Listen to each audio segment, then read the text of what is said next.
तटिल्लेखातन्वीं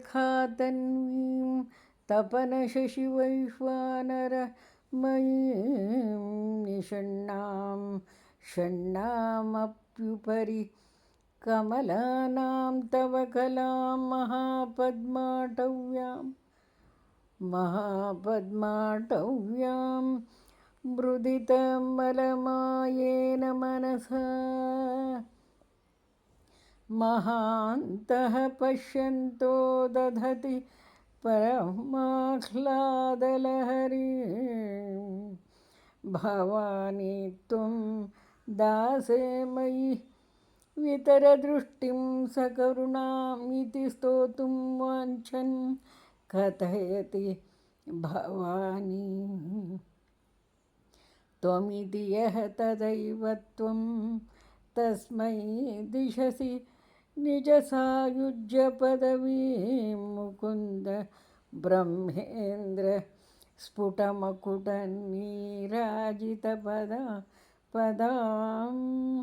त्वया हृत्वा वामं वपुरपरितृप्तेन मनसा शरीरार्धं शम्भोः अपरमपि शङ्के हृतमभूत् यदेतत्त्वद्रूपं सकलमरुणाभं त्रिनयनं कुचाभ्यामानम्रं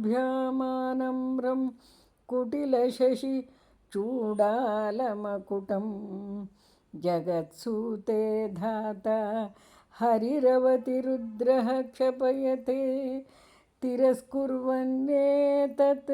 स्वमपि वपुरीशस्तिरयति सदा पूर्वः सर्वं तदिदमनुगृह्णाति